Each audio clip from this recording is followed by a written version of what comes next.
There's something magical about Christmas. It really does bring joy and brighten the darkness of a cold, dank winter.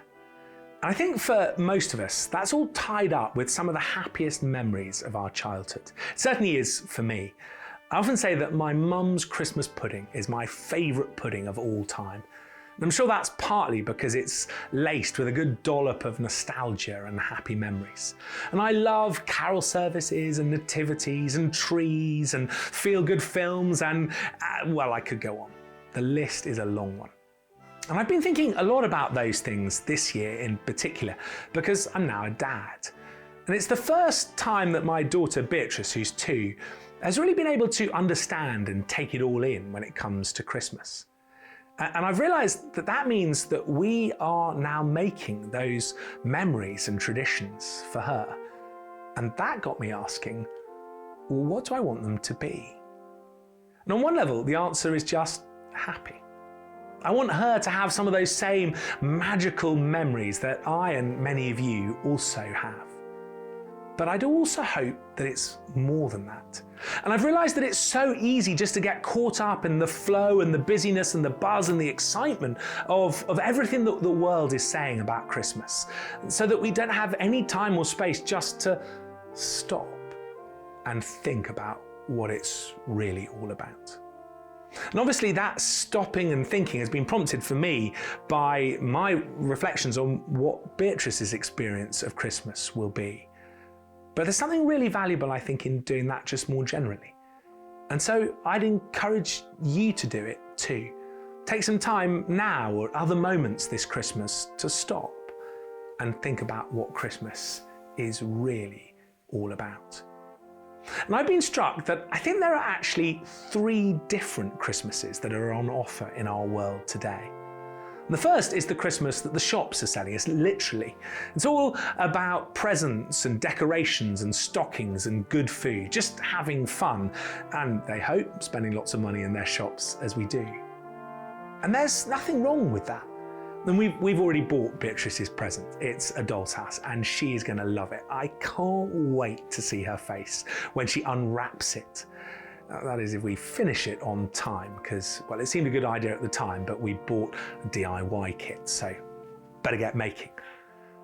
But surely there's more to Christmas than just that, the presents and the buying and selling.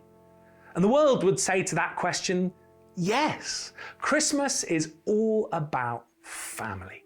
It's all about spending time with those we love, freed from the pressures of work and busyness and the distractions they create, enabling us just to show how much we love each other.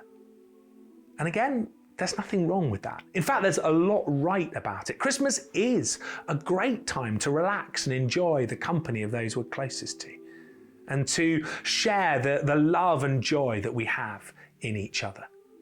Yes, please. And I hope that when Beatrice looks back on Christmases past when she's grown up, there's a lot of memories of that in there. But I also hope that there's more. And this is the bit that so easily gets drowned out and forgotten about amidst all the buzz and excitement and busyness of the world's chatter about Christmas.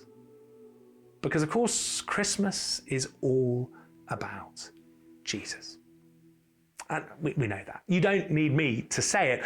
And yet, how often do we stop and think about it?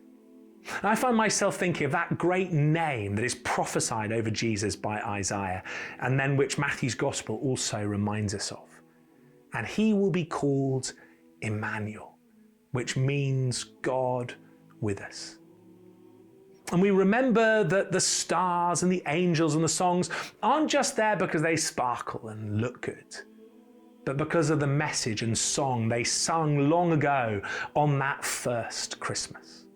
Of a God who loves us. Of a God who loves us so much that he came down to live amongst us, born in the squalor of a borrowed stable, so that that vast chasm that there lies between us and God might be bridged and we can be brought back to him. And so many adults today look back on their childhood memories and happiness of Christmas past with a tinge of sadness, even cynicism. that comes from the realization that the glitter wears off. And underneath it, Christmas seems to have little to offer. But not us. Because I remember those carols and readings from my childhood carol services. And I remember that actually Christmas has everything to offer us. As one of my favourite carols puts it, "Hail the heaven-born Prince of Peace, hail the Son of Righteousness, light and life to all he brings. Risen with healing in his wings, mild he lays his glory by, born that man no more may die, born to raise the sons of earth, born to give them second birth. Hark, the herald angels sing, glory to the newborn King."